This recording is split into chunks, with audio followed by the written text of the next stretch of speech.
What's up, friends? Welcome to the Stupid Simple podcast. And yes, it feels wonderful saying that. So look, my guest today is Patrick Hall. He's a good friend of mine, and he's also the co-founder of fstoppers.com. Now, 10 years ago, fstoppers.com was a site that Patrick and his partner Lee created kind of out of their own interest in photography and cinematography, that kind of stuff. And today it boasts somewhere in the realm of 3 to 5 million people using the site every single month. It is now a multi-million-dollar business. Lee and Patrick went from working in a camera store shooting weddings to living their best lives in Puerto Rico. So yeah, we're going to have a fun conversation. And this kind of conversation, I imagine I'm going to have Patrick, Lee, and kind of all these close friends on the podcast quite a bit. For this first episode, I really kind of want you guys to get an understanding of Patrick. I want to focus this around the creation of Fstoppers and the things that he kind of learned along the way. So hope you guys enjoy. Let's jump straight in. This is the TSS podcast. It's a place for authentic conversations to uncover the stupid, simple truths that help us succeed in business, create better relationships, and lead more fulfilling lives. Welcome to Think Stupid Simple. Patrick, welcome on, brother. Good to be here. Good to be here. Good to be here. Good to take the time out of my crazy life here in Puerto Rico to darken out my room and join you on this little podcast. I'm pretty sure other than putting on headphones, you have not done anything different from normal. Yeah, not really. I don't have pants on, but that's typical, right? So I guess I should kind of give a little introduction. This is actually probably going to be, I'm not going to be numbering the episodes until they go live, but you are the very first podcast episode ever recorded. Number one. I set the standard. Well, we're probably going to release you later, because you're super special and there's a lot of, but yeah, you are number one, bro. Number one. I'd have it no other way. So I wanted to have you on. So I'm super stoked about this podcast. I don't know if you feel this way, but maybe it's because I've been getting older. I feel like I want a place to actually have long form content where I can share thoughts and ideas in like an authentic way. Do you crave this kind of stuff or with it? No, I do. I feel like, I can speak for you too. We both make content that's so curated and so polished, and many times it's got to fit into some little format depending on, what platform it goes on. I definitely appreciate long form formats. Yeah. And kind of not having like, this is the one place that's just mine. Like we can talk about whatever we want. I can invite whoever I want, have any conversation that I want. There's no curation, no agendas, no nothing. I don't know. I think like you said, we've been doing this photography game for such a long time that it feels like the more I crave to have like this one place. Well, yeah. And the nice thing is we have this privately on our Facebook chats and, phone calls that we have, but it's kind of nice to be able to have these conversations to a broader audience as well. Okay. I got to say, if you guys are watching the video, you will note that in the background, are you in your bedroom right now? Where are you right now? This is my office. What weirdo has Mortal Kombat in their bedroom? This is where the work gets done, Pi. Okay, first of all, your bedroom is about 5 steps away from your office. Second, that's true. I feel like at one point they were one in the same room, were they not? I never had the arcade and all the, guitar stuff in the bedroom, but this is basically a bedroom I've turned into an office. And I thought, so many people are doing all the Zoom chats and remote recording and everything. They always have to put the crazy thing in the background. Usually it's like a guitar or something. I thought, why not put the Mortal Kombat? Because you and I have competed on that before. Yeah, you also do have the guitars, dude. I forgot something. I forgot something important. You are. We are going to do the lighting of the candle. See, before every podcast. Before every time I create content, I have a little ritual. I like this is so California. I like to light a candle. Do you know that you have to trim your wicks? Let me see. I have a candle here. Does this look like I trim my wicks? You do not trim your wicks, bro. Like you gotta trim those wicks, like down so that they I also don't have a lighter though, strangely enough. What are you burning? Because I have spicy wood, sand and fog. I'm gonna get super bougie on you because my previous next door neighbors run a candle shop called Design House, and they would make me these custom blends. I love candles. Gosh! Did you know this about me? I did not. So yeah, so we got the candle lit. Now we can talk. Now we can get back to it. Okay. Now we can talk. I would advise everyone listening, if you can, to go ahead and light a candle of your own, unless you're in a car. Probably not the best decision there, but you got to have rituals, bro. So look, I like to believe everybody's in their bathtub listening to this and there's candles all around, but go ahead. Pretty sure that's the only way to take in a podcast. So you live out in Puerto Rico. I want to give everybody a little bit of context as to who you are. And obviously I already gave you an intro. That intro is going to be, that intro was, I haven't recorded it yet, but it's going to be awesome. But we'll say that I have already. So it was awesome. So look, Patrick you've created this crazy business, Fstoppers, which the website probably gets 2 million unique visitors a month. How many visitors is it getting? Way more than that, Pi. We're not talking about SLR Lounge here, bro. We're talking about Fstoppers. We're below 1 million. This is the place to be honest, right? So look, I'll show you mine. If you show me yours, we're at 750,000 unique visitors a month. I would guess you guys are above 2 million. Yeah, I don't know. It's 2 to 5 fish, maybe somewhere in there. I haven't looked in a long time. I looked when COVID started back in. Did you just say between 2 and 5 million? It's a pretty good range, right? That doesn't make sense. I know it's not 2. It's more than 2. I'm just trying to give you I'm trying to make you feel better. It's enough that you don't even care about it anymore. That's what it is. So you created that with Lee Morris. And then we became friends. Do you remember how we became friends? No, I actually don't. Do you remember? You got to be kidding me. It was that unremarkable to you? We've been friends for so long. I'm trying to remember when I first met. Was it through SLR? Well, no, you hadn't started SLR Lounge. So there was a video that you guys did that I responded to. I created a video after. You remember? No, keep going. I'm so going. Deeply hurt and devastated right now. Okay, your iPhone video, your initial iPhone video when you guys went. The first, 2010, yeah. 2010. You guys made that video, and then from what I remember, I loved the concept. It was like, hey, this was kind of the first time that I felt like, someone did a good job of saying that you don't need crazy gear to be creative, be creative with whatever you have type thing. But for those that haven't seen the video, I would recommend looking it up. You guys can go to Fstoppers, type in iPhone. What did you guys call it? The iPhone fashion shoot. iPhone fashion shoot. I could actually pull it up while you talk if we could do share. Bro, pull it up. A screen share. Pull it up. Keep doing it. Keep telling us. So if you're not in photography, here's what it's like to teach photography. And I would imagine that this is what it's like teaching anything. You go, hey, I'm going to show you how to create a cool image. And then people go, oh, but Patrick, I don't have that light. And you're like, well, I'm going to show you how to do it with a cheaper light. And they're like, Patrick, I don't even have that light. And okay, we're just going to use that.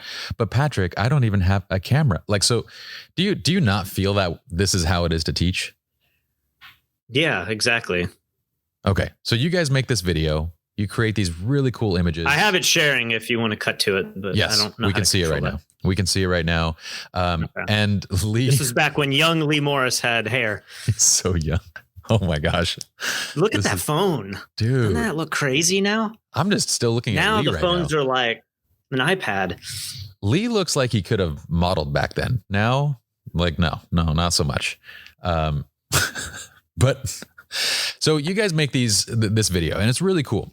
And what I noticed from the comments was that everybody just fixated on like the lights, and they were like, yeah, but they used all these crazy expensive lights to create it. If we had those lights. So I was like, you know what? I'm going to do a follow-up video. And this was, by the way, a fantastic video. It was probably one of your first, was this one of your first big viral videos? This was the big one. I mean, it got like 1 million views in a week or two, maybe like a month. It took a month, but when Twitter was, we just made it the Twitter account, you could look up iPhone photo shoot, and every 5 seconds somebody was tweeting about it. So I don't think I've even experienced that much, that kind of viral video since then. Yeah. We've had videos that are way bigger, but they never took off in such a short time like this one. This was back when YouTube was kind of in its infancy. Well, like I said, this was what I felt like was the first time someone did a really good job of demonstrating creativity with any camera. I mean, this was kind of what started that whole, like, you don't need, professional gear type thing, right? Right. So you guys made the video, which I can still see, like, the shots are incredible. Your camera shake is in there still, but it has that viral feel. Oh, these were shot on Nikon like D90s. Like, this is the most primitive video as well, And the thing that's, I don't want to rag on people's video content, but this still looks better in terms of the way that it's shot and edited than a lot of content probably still created. And yet it was shot at 720 on a camera that had no stabilization. Yeah. I feel like there's no excuse for anyone to be taking bad video and bad photos.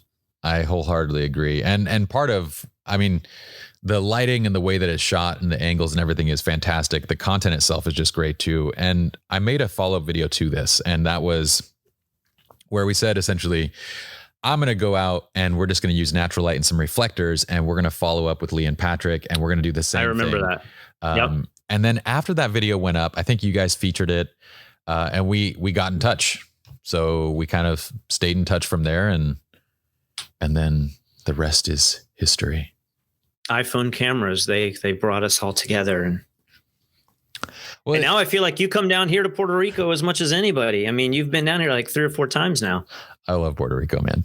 I love Puerto Rico. So I wanted to ask, kind of, at what point did you guys realize that, I mean, 2 to 5 million, dude. Let's say that you're in that 3, 4, 5 million range a month. That is huge. This is like, we're talking top 5,000 websites in the entire world. And I know this because SR Lounge is, I think, in the top 20,000. You guys are somewhere well under top 5, like 5,000. That's insane. As an accomplishment, that's absolutely crazy. But when did you guys know that this was a thing? Like, when did you guys actually feel like, okay, this could actually work? The idea for Fstoppers or the iPhone fashion shoot? You're talking about the website? The actual site, like fstoppers.com. I mean, it was kind of crazy because it took off before it was even released. We had started building up videos and content because it was just Lee and I. And so we said, if we're going to release this website that's behind the scenes videos, we need at least 5 or 10 videos already queued up so that we have time to space them out. And so we were building up some content, and none of it was private. It was just on the web, but nobody really knew about it. Right. Yeah. And so the website Nikon Rumors found our very first photo shoot, which was before this iPhone shoot. We got this crazy $15,000 a night penthouse suite in Vegas, kind of gifted to us for the night because we were friends with some hot models that we were partying with. And so we wound up not having any plans out there, but suddenly we get this amazing penthouse suite, and we said, well, we need to film and do something here. And Nikon Rumors wound up picking up that video because it was literally the first video of that type ever shot with the Nikon D90. And so I remember thinking, oh my gosh, our video that's just live, it's getting a lot of views quickly. And then I found out that they had published it. And so all of a sudden, we just said, we can't hold back the website. It's live. We're getting traffic. We need to capture this audience that we have. I guess it's now. It's not 2 or 3 months from now. Like, here's the time to start. So we got very lucky in that sense. And so I think I knew then that we had something that had the chance of being successful. But I also remember thinking, what if this traffic dies down in a week, like most things do that go viral? Mm-hmm. And we literally are pumping out content every day, and we have 20 people, including our moms, reading our website. Like, how long can I do this for a year before I just give up on it? And luckily we never really had that problem, but that was my fear early on, was that we're not going to have any readers and we're going to just work really, really hard. And in some ways, you'll probably get into this later, but that's one of those psychological things that I think is a barrier for a lot of people. You anticipate the failure and the amount of work that you're putting in now, and so you kind of stop doing the work, or maybe you never even start the work because you just don't see the end goal. And then here I am 10 years later thinking, I can't believe Fstoppers is one of the largest photography websites on the planet. So yeah, I think we just got really lucky, but at the same time, that was a huge concern of mine, was how much effort can I put into a personal project before I kind of abandon it? But I mean, like, you have to believe that luck is, I mean, at least I believe that luck is kind of a combination of things, right? Like, it's a combination of where you're at, the knowledge and skill set that you've put together, the amount of effort that you are in it. And then there's that certain, like, having a connection who just happens to have a $15,000 penthouse is a luck piece of this kind of equation. But granted, I feel like you guys would have been equally successful without that, and without that piece. Yeah, I'd like to hope so. I mean, I don't know that the first video would have been as exciting as that, but I think a lot of people get lucky with stuff like this, right? You have cool things that happen to you all the time. I mean, now it's kind of difficult because we're all more or less locked up. But when something really exciting happens, and especially if you have a lead time of even 12 hours or a day, it's what do you make with those moments? Do you just go out on the boat and have a good time and drink a bunch of beers and post something on Instagram? Or do you say, hey, I have a buddy who's invited me out on a boat, or I have a friend who wants me to go skydiving? I don't know what it would be, but something really cool happens. Do you take advantage of that luck, as you're calling it, and make something out of it? Or do you just kind of go along with the flow and do it, and then you don't document it, you don't shoot it, you don't create anything from a cool experience? And so I don't doubt that we would have come up with something fun to do. My idea for that video is, hey, let's go rent crazy sports cars and take them out to the desert and do donuts and, get some kind of photo shoot with cars that are kicking up dust in Vegas. Like, that's what the plan was. Mm-hmm. And maybe that would have been just as cool, but something pops up, you got to take advantage of it. I love that. So, okay, I want to fast forward 10 years just to say where you're at now. So 10 years ago, you launched this tiny little website, Fstoppers. You get a couple viral videos. 10 years later, fstoppers.com is a multi-million-dollar business. You guys employ quite a few writers on this platform. You guys have a team behind this entire thing. Right. And now you and Lee are living kind of the dream life in Puerto Rico. And I say dream life because I've been to your house. It's this 5-story, ridiculous 5,000 square I have foot. this queued up as well. If you could show them, we have a video called "The New Studio in Puerto Rico," and Lee kind of gives you. It's so ridiculous. It's a house, and it is ridiculous. But one thing that's ridiculous is people see this and they think, "Oh my gosh, you guys are you're living this crazy life," which we are. But if you ever visit down here, which you've been here, so many of the homes in Puerto Rico are insane, and they're so undervalued compared to what they are in the United States. So, not anyone's probably going to pick up and move to Puerto Rico, but there are many houses like the one that we are renting in this community in other parts of the island as well. And, people see these videos and they're like, oh my gosh, this is like a mansion, but there are a lot of people. Well, it is a mansion. It is. But to be fair, you're right that you're paying in Puerto Rico, you'd be paying maybe a third of what you would back in the States if you're in like a decent area for something like this. Well, you talk to people where you're at in LA or, in California, anywhere on the West Coast, you talk to people in New York, and the amount of rent that they're paying to live in these cities and these coastal environments is insane. In many cases, they're paying the same rent that we are to live in paradise with a 6-bedroom house. So it's all kind of perspective, and there's the iguanas in the trees. I love that. No, and your house, if you were to actually pick up your house and drop it in Laguna Beach, because there's tons of houses like yours in Laguna Beach, it would be in the range of $8 to $12 million to purchase this house.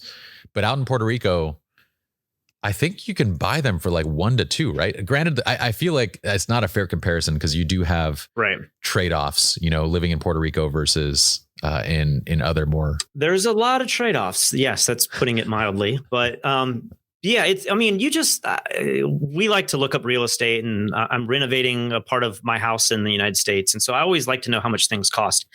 You literally can't build these concrete bunker homes for the price that they're selling for. I mean, we are living right where Hurricane Maria hit.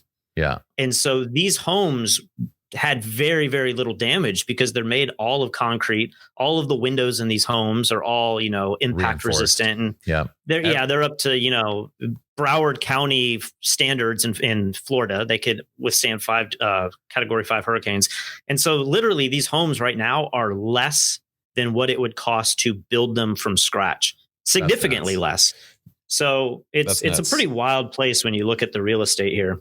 Yeah. And so what you guys are seeing in this video is, like Patrick says, everything in this home is concrete walls. I mean, this thing is as sturdy as a home gets. And it makes for great, like, you guys all live in the home and also work out of them, which I love your artwork. This is where I'm sitting right now. Can you go back to I am literally right in this corner right now. So I've removed, you're right. This was a bedroom at one point, but this was the day that we moved in. So yeah, we have beautiful artwork. This is all original. The house.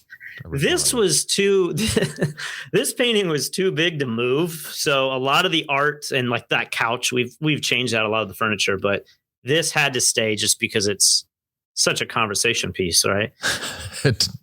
Most certain. I would imagine the ladies love it. I would imagine they look at it and they're like, I need to have a conversation with you. It's an inspiration for always working towards that beach bod, You just gotta have.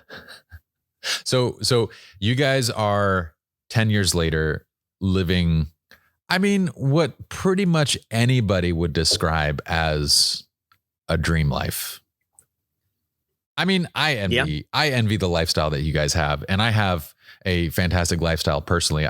You guys have taught me the meaning of working a little bit less and enjoying life. But it's this completely manufactured lifestyle that did not exist 10 years ago. So you can close out the screen share right now. And I didn't even, by the way, introduce Mike. So Mike has been along with us forever, and he's been behind the scenes. He's been, one of our lead shooters. He's actually now the podcast. What would you be called, Mike? What would you like your title to be? The guru? I like the guru, or the man behind the curtain. The man behind the curtain. I like that. So podcast god. He's just the voice. God. So if you ever want to pull anything up, Mike can pull it up. Mike can chime in and do a little bit of fact checking, as well as Mike's helping us to cut. No boy. Live. Are we going to be saying things that need to be fact checked? Dude, I never know when I'm talking to you, like what you're going to say. It's me. So going back 10 years. Now, I want to go back because I don't know that a lot of people realize that when you guys launched Fstoppers, weren't you still working at Ritz Camera? I was applying to, I don't know if I was applying to dental school at that moment. I think I'd already given up on that dream, but right before starting Fstoppers, I was a employee at Ritz Camera working a full 36 hours for health care and all those good things. And then I was applying for dental school. I got really close to getting in. I was like first alternate. So if somebody had dropped out, I'd probably be a dentist right now. But then I met Lee at Ritz Camera. We've talked about this so many times on other channels, but basically I don't even know. He got me in. He was like working at Ritz Camera, and he would be on the schedule for one day. And it was always the day that I had off. And I remember just saying, like, why are you guys hiring this dude for like 6 hours? Like, that's beyond part-time. Like, just, it seems strange that you have this employee on your roster here. And so finally one day somebody got sick or something, and Lee had to come in. I remember he came in every day with this big bag full of every camera and lens that he owned. And, working at Ritz Camera, it was pretty much just prosumer camera gear. Yeah. Variable aperture kit lenses and stuff. So I'd never seen any of the lenses that he had in this bag. And I remember it very vividly. He took a portrait of me with the 50 millimeter 1.2 manual old school Nikon lens. and he bounced flash off into the workroom. So it just like had this off camera look that came from the side. And with that shallowed up the field, I remember just thinking, this is the greatest portrait or picture ever taken of me. And you did it in 20 seconds. I guess when I saw those types of images in print, I kind of thought they were all fake. You know, they looked all airbrushed, and the shallowed up the field was something I never had really seen before. It didn't look real to me. And so to see someone take a picture of myself with a lens and lighting that made that kind of appearance, I was like, wow, there's a whole level to photography that I don't understand. And at the time he was shooting weddings. And so he said, you should start assisting me at weddings. I always need to hire another person to take pictures or just, schlep my gear around. And he said, if you do this on your own, you could make more money than Ritz Camera, but you could also make enough money to pay off your student loans so that you could become a dentist and literally come out debt free. And I was thinking, man, that would be amazing. This does not sound like Lee saying that kind of stuff. Am I weird in thinking that? I don't hear. What do you mean? Lee always says this Lee's about finding the easiest ways to make money. And he's like, if I could work one day a week shooting weddings and make a couple $1,000s. Yeah, so he kind of turned me on to that whole idea. And then we just became friends. We started wakeboarding together, and his buddy had a boat. And so we'd go out on the water, and we just became friends. And then I became his assistant. And then I started my wedding photography business literally 6 months after picking up a professional lens. And I think that first year, I might have booked like $30,000 worth of weddings, like 6 months into it. That's nuts, dude. And then a few years after this point is when we started Fstoppers. So that's kind of the lead up to that was like 2006 to 2010 was this period of shooting weddings and doing that full time. That's crazy. And meantime, you're still working at Ritz while shooting weddings. I got the discount on all the Nikon gear. I would get like a 30% off disc. I think that's why Lee still worked there, was just to get the Ritz camera deals. The Nikon purchase program. And then he quit at some point. Like, that's a whole other story. If you're interested in knowing why Lee had to stop working at Ritz, you can go, I think it's on YouTube. It's like the greatest story ever told. That's not a biblical story. It is a brilliant.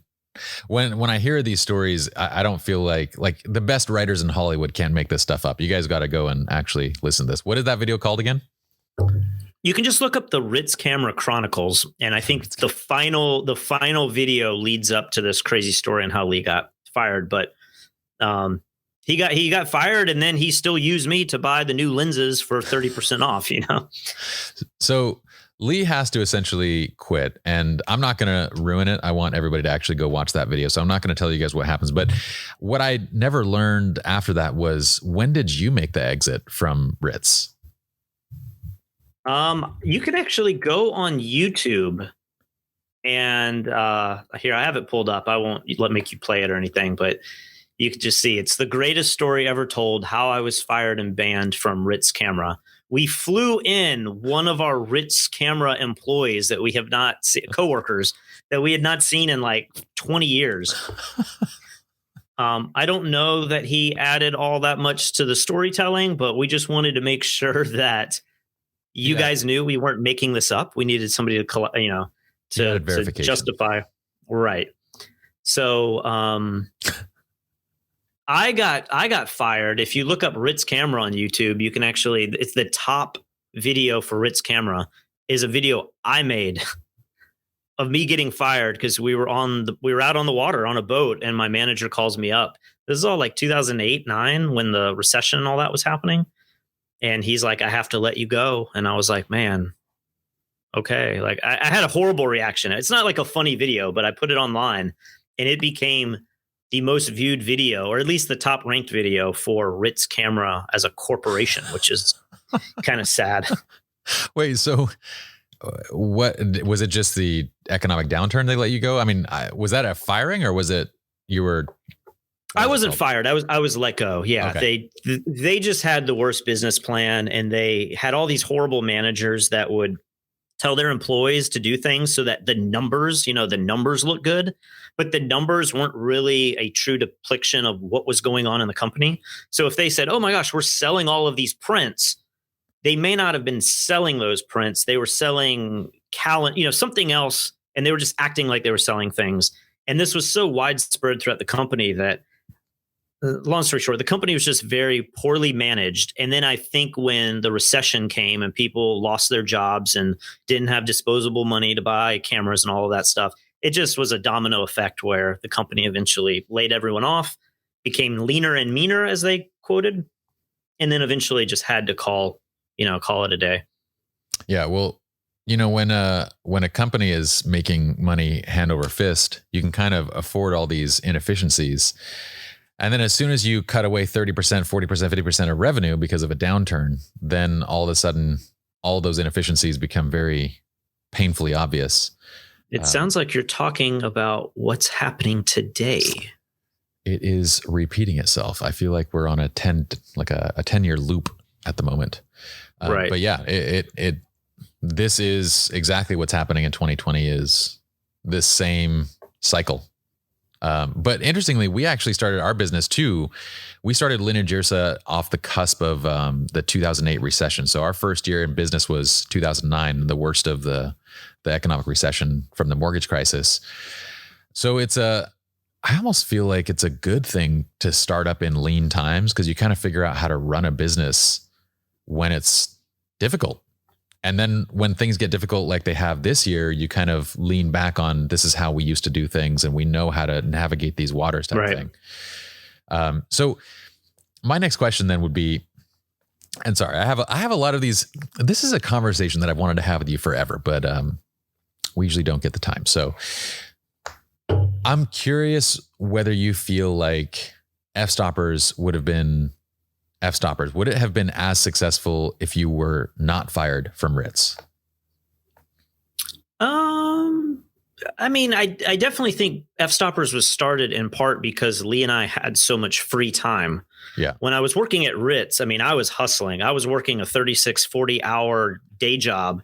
And, if I had to open, that meant I had to get up at 7:00 and get to work to open the store. If I had to close, I was getting done at 9. And then I was coming home and I was working on my portfolio. I was editing wedding. I mean, I was working like crazy, and I think a lot of people like that I try to tell, hey, you need to really put in 60 hours a week when you have no career, no job. Like it's easy to look and say, oh, well, Patrick, you're not doing that. But I did that back then, for certain. And so I think Ritz camera would have eaten up some of that time, but I don't know. Me getting laid off from Ritz camera was kind of the final straw that needed to happen. I remember being very scared when I said, I'm not going to apply to dental school anymore and I'm going to shoot weddings because that didn't seem like a long-term goal, but I was making a lot of money shooting weddings. I was bringing in like 120,000, but then I was, writing off so much to buy camera gear and stuff. But compared to what I was making working full time at Ritz, I mean, it was more money than that. And so you add that together and I had a, pretty good set of jobs there. That's really if I had to work that hard and then try to also do Fstoppers, I don't think there's any chance I could have done that. But, I had all the free time in the world. I learned how to code. What were the blogs back then called? Like not Squarespace, but they were Blogger, wasn't it? Blogger, like WordPress blogs and stuff. Yeah, which are still a thing today. But back then, there weren't templates. You had to really learn to code all of that, and so that's all Lee and I did was we learned video, we learned Premiere, we learned how to make websites, we tried to learn social media. Like it was a lot to do back then, and very few resources to learn how to do it. Yeah, one of the things that, like people I've done a lot of conferences, a lot of lectures, and I've been fortunate to be able to teach a lot of people that want to jump into a creative passion. It might be photography as a business. It could be cinematography, whatever it is. They want to jump into this space as a business. And they lack this, I don't know what to call it. I don't want to call it desire because they have the desire to do it, but they lack this kind of like push. Discipline. Yeah.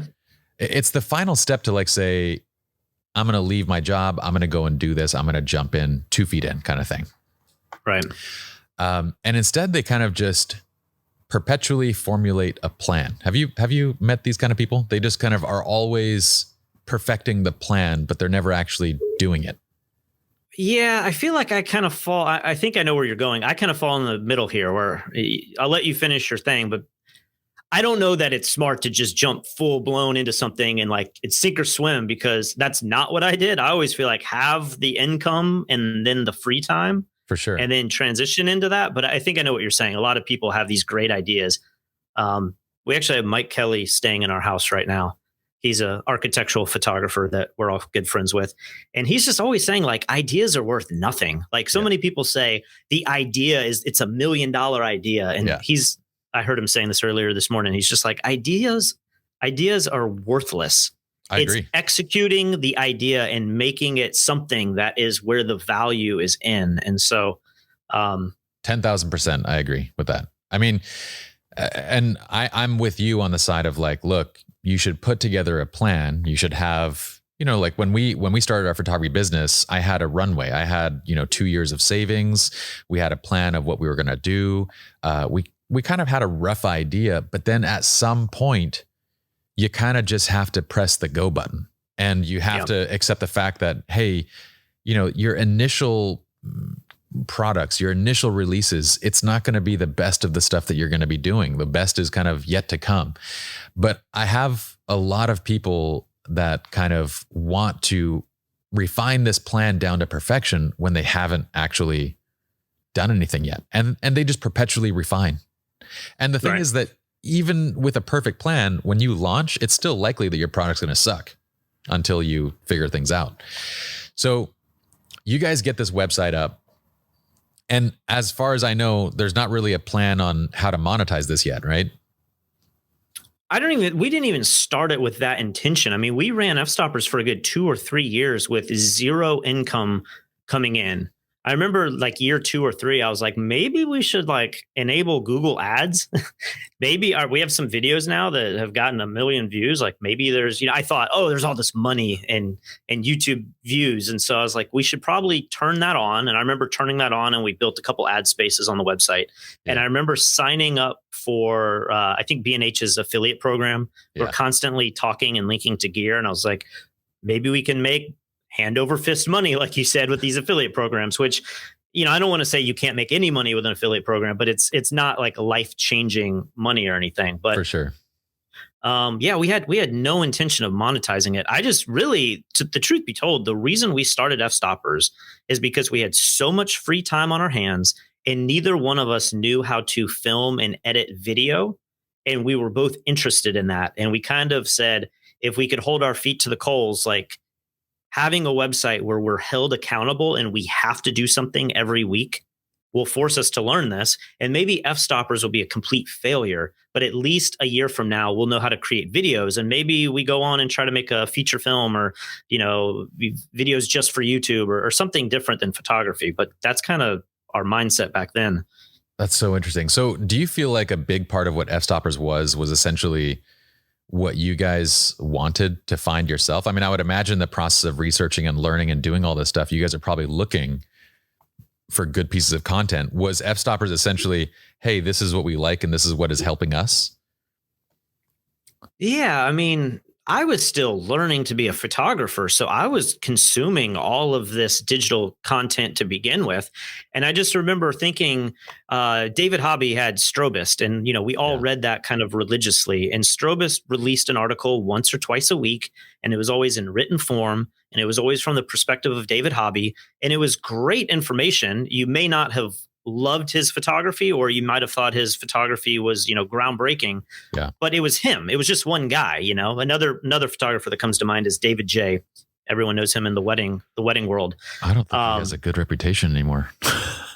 David J. Something, I don't follow him as much anymore, but he's had some kind of controversial stuff go down. But anyway, he was one of those first guys in the wedding field where I just consumed everything that he did. And I was trying to learn how to be more efficient as a photographer. And so anyway, I was consuming so much photography content that we just thought, why don't we put this all into one space? We'll feature everyone we possibly can, kind of, paying it forward sort of thing. Like, I want to bring exposure to these people that are doing amazing work that I'm learning from. And then if we can create our own content that's video based, so instead of having to read an article, which I know people still appreciate that, especially if you're, at work or something and you can't watch a video. I thought I would prefer to see videos of people working because I can learn what they're actually doing. Whereas sometimes text, a lot of times people don't articulate it well enough, or they might not disclose some of their secrets. But in a video, you'd see a fashion photographer and he'd throw like gaffer's tape over the top of a beauty dish. And you're like, well, what is that for? He didn't mention that in the article. You know what I mean? Yeah. So, yeah, I think it was just, we enjoyed photography so much that we wanted to just put all this together and create our own thing. But it was never about making money. It was never about having another job. If anything, I was using it as leverage for my wedding clients because I'm making all these other crazy videos and I can make a photo shoot look as over the top as possible. And then once we do that, I can then casually share that with my potential wedding clients. And that set me apart from every other photographer in my Charleston market because they weren't making videos. They weren't doing crazy photo shoots. They were just shooting weddings, you know? Mm-hmm. What I find very interesting and kind of, I want to say kind of parallels my experience was I have found that every single product that I've ever designed was something that I wanted and needed. So it sounds to me like Fstoppers was essentially the place that you guys wanted to put together for your own education, as well as to kind of pay it forward from the people that you were learning from. And it became this thing that a lot of people appreciated because they probably had a similar mindset of like, these are the things that we want. Yeah, it's interesting because here in Puerto Rico, one of the things I love about living here is there are so many entrepreneurs that move here as well. Yeah. And so many, all of our neighbors, we have like, I'm part of a mastermind. I've never been a part of that. Like you probably host masterminds yourself, but like, I'm not that guy, but I've joined masterminds now and I'm surrounded by all these really interesting people and they do it completely different. I mean, we did it because it was a passion project. We were excited about it. But so many other people start businesses and they're like, we did all this market research and we found where there's this niche where there was a lot of money to be made and it wasn't being made efficiently. And we took this need and we created a business. I was just having dinner with a guy who, because of COVID, everyone's buying dogs and pets. And because they all have pets, they all need to travel with their animals. And there's not a very systematic way of getting, the emotional, what is the certification that you need? Yeah. And so they've created businesses where they say, man, if we could pair up psychiatrists with a doctor and with a website where you can just do all of this online remotely, you can easily get your animal to be a service animal, which then you can fly with them. And it's like, my mind doesn't think that way. I try to see what's going on in the world and then come up with a really good game plan and idea. And then I never get around to executing it at all. But there's a lot of people, that's the way they approach business. And I don't think one's right or wrong. I definitely appreciate seeing these other ways people make money and people start businesses and people make their current business more efficient. But when we started, it was definitely not anything like that. It was two guys who enjoy photography and we just wanted to make the best content that we can possible. And it's still that today, which is, it's nice that we're in that world. But like you were alluding to early in the show, inevitably with success, there's all these outside forces, where people want sponsorships and people want to promote this and promote that. And I'm all for it, but there's a certain line of ethics. There's a certain line of, I'm just not interested in this piece of software that doesn't work at all. Or I'm not interested in this, startup camera that I can't imagine ever really using. Yeah, for sure. And so you said that so I didn't mean to cut you off, but you said that you weren't thinking of kind of these like outside ideas. It's cool that these other entrepreneurs are kind of thinking of those things, but I do feel like you do when what these entrepreneurs are finding are things that they're encountering on a regular basis as well. I mean, I would imagine that the entrepreneur that thinks about, getting people emotional support animal certified probably has animals. Just got a dog. Yeah. And they probably have gone through it themselves and they're like, there has to be a better way to do this. But I would point back to the fact that you guys did do that. So once you had Fstoppers up and going, as far as I knew, your monetization strategy at the beginning was ads, but the monetization methodology didn't really take off until you guys did the first Peter Hurley tutorial, no? Yeah, I think it was around then. I mean, we did this video. One of the first videos we ever did on the Fstoppers channel was we interviewed different photographers, and our idea was to create little mini documentaries on who a photographer is and like what's possible. What is it like being a concert photographer? And so we teamed up with David Bergman and we had this little mini 10-20 minute video, just kind of a day in the life. And when we did Peter's, he was one of the first ones we ever did. We just realized, wait a minute, our biases of what we think we need to share and what Peter was exposing and sharing with us were so different. I thought it was all going to be about camera gear and how do you light the face this way. And then we realized Peter is like on this other level where he's emotionally connecting with his subjects and he's pulling out this expression. And we thought, well, a lot of psychology. This is such useful information and no one's shared this. We didn't even really capture it in the first video that we did. And so we said, well, we should team up with him and do something much more long format and try to get to the bottom of what is it that Peter's really doing. And I remember we filmed that tutorial also like on maybe a D300. It could only shoot 5-minute clips. We're running two or three cameras at the same time. We literally had thousands of clips that all had to be synced up every 5 minutes. It was a nightmare. I think it took us like 8 months of working on it full time to get to that video. And then we show it to some of our internal writers and team at the time. And everyone's like, you guys can't release this. This is horrible. It's just this madman rambling on and saying the craziest stuff to his clients. I don't understand why this is useful at all. And we're like, don't you see the brilliance in what he's doing? And they were like, no, you can't release this. And you certainly can't charge money for this.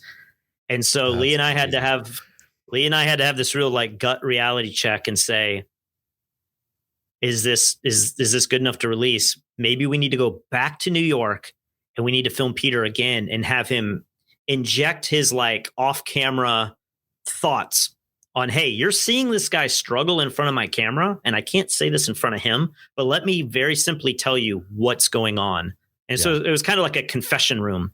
Peter's going to confess the problem I'm having right here. You can't tell, but I am not confident in my shooting with this guy. So I'm trying to distract him. And then once we injected, another 45 minutes of content, we watched it again and we were like, this definitely feels tighter. It's easier to understand. And then we released the thing and it became one of the best-selling tutorials we've ever made. And that kind of opened our eyes of, well, there's definitely a longer format that we can do where we're not just doing these a day in the life of documentary videos, but we're actually creating a tutorial where you can learn from some of the best photographers in the world. Well, and you're very humble in the way that you're kind of presenting this, because I feel like a lot of people that are probably listening to this are not familiar with the photography industry itself. So I'm gonna say this. Back, what was that? That was 8 years ago or so. Was that 8 years ago when you first filmed? It was 2010. We filmed the one with Peter, and then 2011 at the end of the year, I think, is when we released that tutorial. Okay, so at that time, here's what like the environment looked like was. The photography industry had a few pieces of education. There were a couple websites, a couple things here and there. Like you said, Strobist, other written forms. There were a few popular books, but really this market for high-end video training had not been really created yet. And in my opinion, I mean, what you guys were releasing were $300 tutorials. These are premium, expensive tutorials. And it kind of proved that the model worked. Like it was I feel like it was the first example of, hey, this can actually be done well. It can be done successfully, and people are willing to actually pay for good quality video education. Would you disagree? I mean, what else was out there? No. There were like Eric Almus. There was a few people that were producing their own stuff. You had Scott Kelby, who kind of had some video training and that sort of stuff, but it was very beginner level. I don't mean to knock on Scott or anything like that, but it was how to use a camera and how to use flash and how to do a 3-light setup. It was very simple stuff. And even today, I mean, we're starting to make more paid content, long form tutorials that are aimed more towards beginners and amateurs. But the majority of the stuff we make is aimed towards, it's like an investment in your own career. You're not going to buy something on Peter Hurley or on Mike Kelly and just casually learn how to use a strobe. Like you are already shooting headshots, you're already shooting architecture, and you're trying to charge the most amount of money, and you're trying to learn from the best people possible. And, we're not, basically what I'm trying to say is we're not creating videos for everyone. And I think a lot of people see the price tags on these things and they think that's outrageous.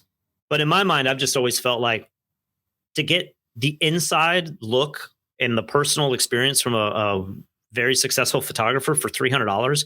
I mean, most of their in-person workshops for a lot of these guys are, thousands of dollars. I mean, tens of thousands of dollars if you do the hotel and the flights and for sure. And you want to stay after. I remember Joe McNally would do these workshops for a day or two, but then if he'd do these speaking engagements for a day or two. But if you wanted to really learn from him one-on-one, he would then book these separate little things. And so it's very valuable to have something that you can rewatch and really digest it. Whereas today I'm really interested in some of the masterclass stuff. Mm-hmm. I don't know if everyone should be pretty familiar with those. They're all over the, Facebook ads and everything. But yeah, if you've ever watched one, which I admit I have not, I've watched, but I've heard that they aren't like these seminars where you're going to learn everything. They're more or less kind of entertainment. If you're vaguely interested in barbecue, you're going to watch this masterclass from one of the top barbecue guys, and maybe you'll learn how to make ribs.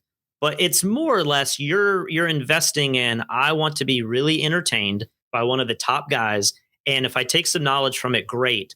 But it's not, as far as I know, like if you watch Santana, he's not going through every detail of his creative process. And it's like such a deep level where you're almost inspired to listen to somebody who is so successful and so iconic, more so than Santana is showing you every little lick in the way that he approaches a scale. You know what I mean? For sure. No, I've seen quite a few of them. And at least from all the ones that I've seen, it's very much edutainment, like it's kind of right. Imagining a documentary, but presented from that person's kind of specialty.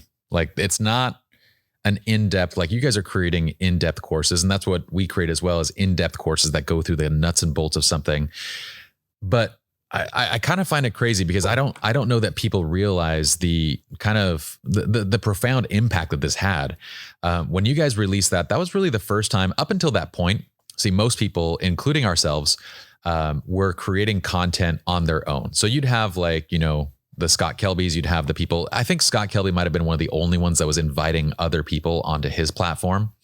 Right. But most platforms were the photographer themselves teaching, creating, and doing everything. Now, a lot of photographers aren't really that great of educators. So what you end up getting is some of the content is well produced, but not very good education. Other content is really poorly produced, okay education, just kind of an inconsistency. And what you guys did was you actually teamed up, and we had two people that we trusted. We had Lee and Patrick then stand up and endorse somebody else. Like you guys actually essentially with each of your promotions, you endorse the photographer that is teaching that subject matter. And as they're teaching, you can constantly ask questions, have them rephrase, retune, and create this piece of content that then was a signal to a lot of people in the industry. Like I would think that Creative Live took a lot of ideas from what you guys had created. We took a lot of ideas from what you guys had created.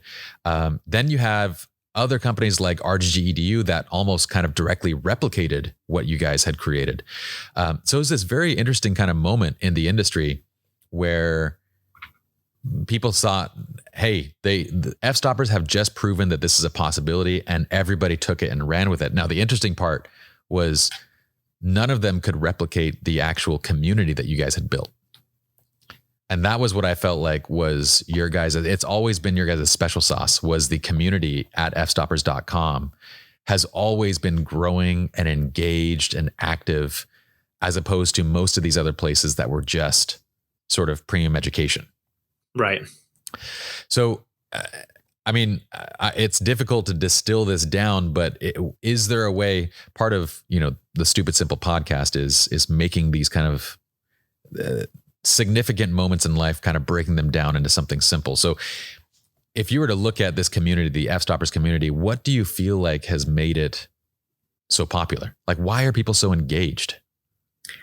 I wish I knew the answer to that.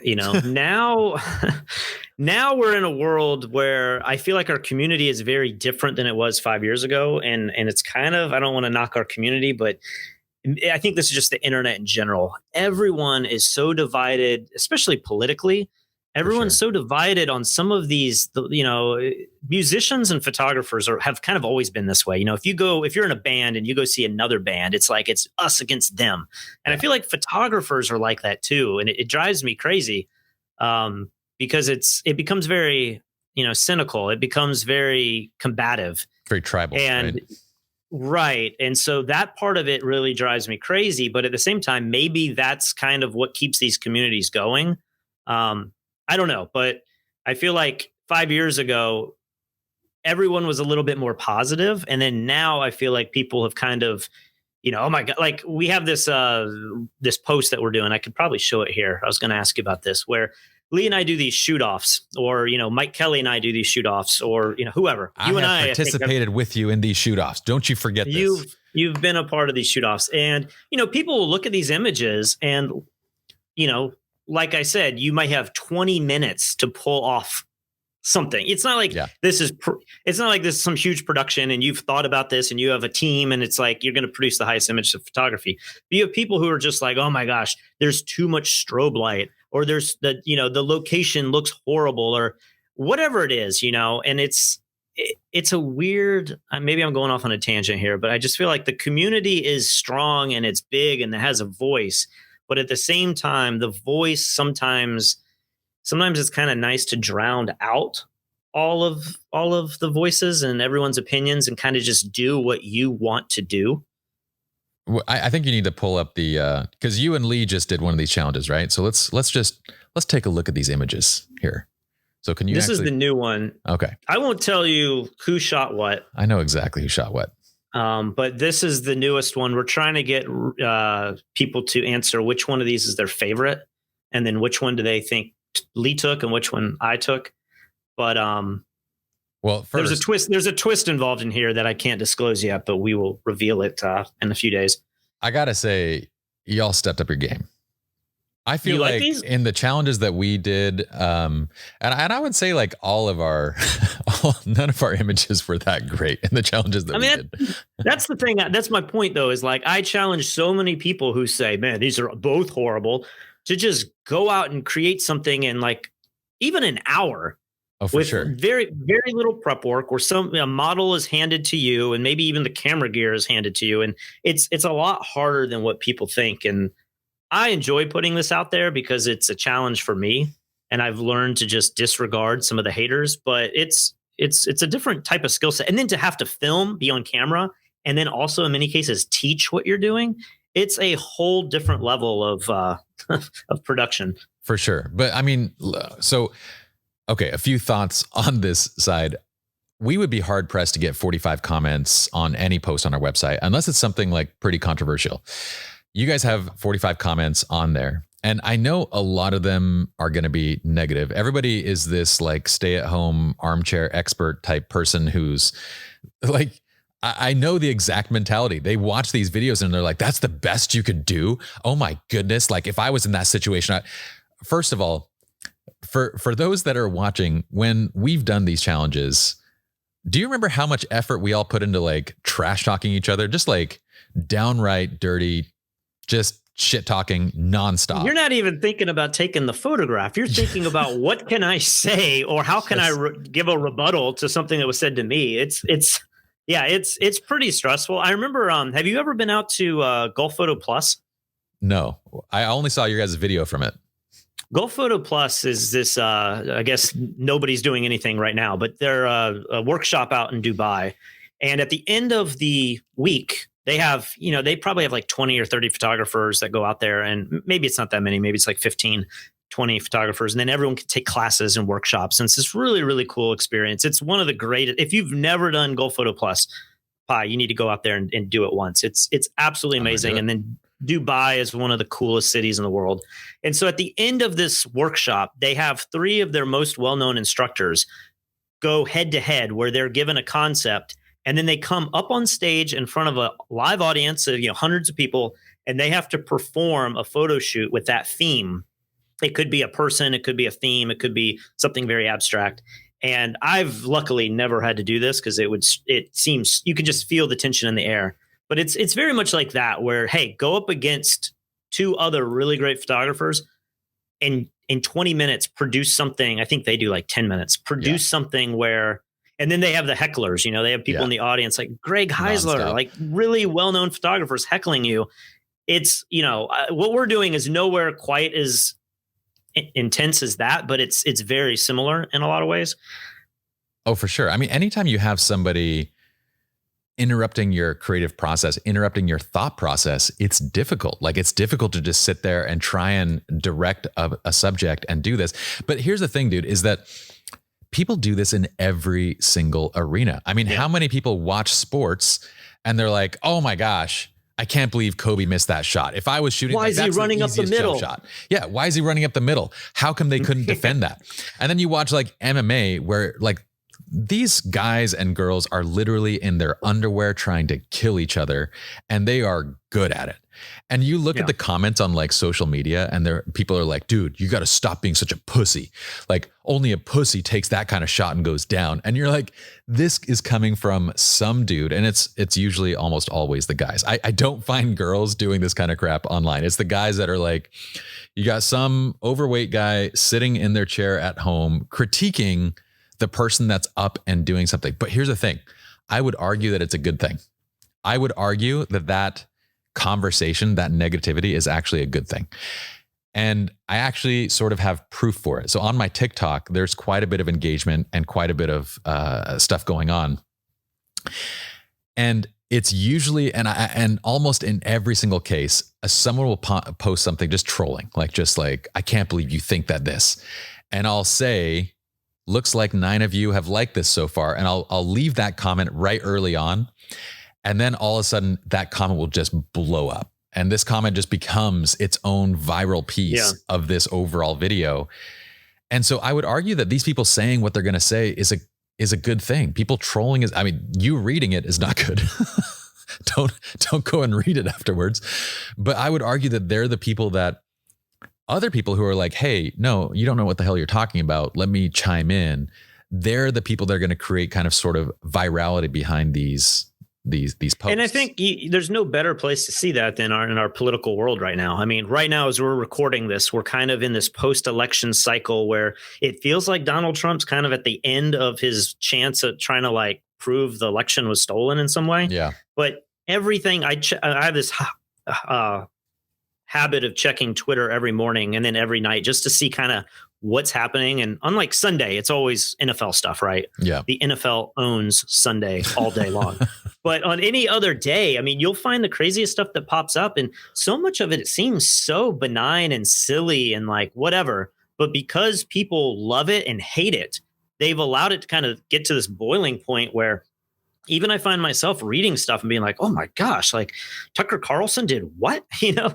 Yeah. And it's things that really are kind of insignificant and not important, but because they're polarizing and because people have opinions on them one way or another, they become this central talking point for all of America, you know? And so I think you're absolutely right with a lot of the stuff that we do. I mean, I have an article here highlighted. Artificial light outdoors have to be really subtle. So both failed. That's not even proper English, but like these, I like reading some of these. Read some of your favorites. That is the dumbest thought. Like, I just opened this up, so I don't even know. Yeah, I don't really know. Like, no winners here. Clearly 1, 2 looks amateurish. A lot of people then say like HSS overflashed, and then they're debating that, like whether or not that's even what was used or not. I don't know. Like, hilarious. You and I have been on this receiving end many times with these shoot offs, but all right. So let me give you my thoughts here. I'm gonna be the armchair critic here. First, here's the full picture of you. I am 100% certain that I know who shot what. I'm willing to bet $100. Are you willing to tell me here on the podcast who won? This will come out afterwards, right? Exactly. This episode isn't going to air. Okay. So I'll put $100 that you shot 1 and Lee shot 2. Do I now accept your agreement or decline your agreement now? You may accept the bet. So I shot this one and Lee shot this one. So I got it right. Well, no, I'm just confirming what you said. You actually have it wrong. Lee shot this one and I shot this one. So bullshit. I will not make you pay. Lee shot number one. Yeah. So I told you there's a twist to this, right? Are you shooting in each other's styles? No. What is the twist? The twist is this was shot with the brand new iPhone and the Pro Photo Lite. So this was shot on a cell phone. And then this I shot on the Nikon D850 with the same Pro Photo Lite, but one is a cell phone shot and then one is all shot in camera. And Lee did number one? Lee did number one. I don't know if I can pull up the before and afters. I was going through them last night and I was like, Lee, in typical Lee fashion, I was like, I think I like your before better than your after. But yeah, this was one that Lee took. Well, I love this challenge. And here's the thing. I actually like number one better. And I thought you shot number one. So I will give you $100. I owe you $100.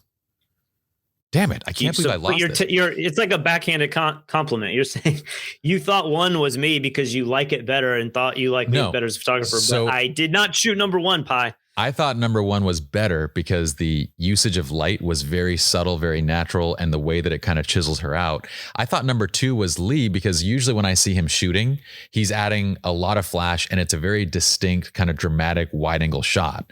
So usually your images that I've seen are more subtle, subdued. They have more of this kind of a tone to them. Here is my out of camera shot. So I can't really show you can see that it's definitely got some Photoshop and some tweaking done, but it's not, that's straight out of the camera. It's beautiful too. I think both shots are absolutely fantastic. Both shots, I will say, are better than probably any other challenge portrait that we've done before. I'm pretty happy about it. It turned out the way that I liked it, but I'm reading the comments. Everyone's like, the background's too dark and you underexpose. Like, there's a million things people have problems with. That's I told you a lot of people are like, this is too hypersynced. This wasn't hypersynced at all. I think I was shooting at like 1/100th of a second.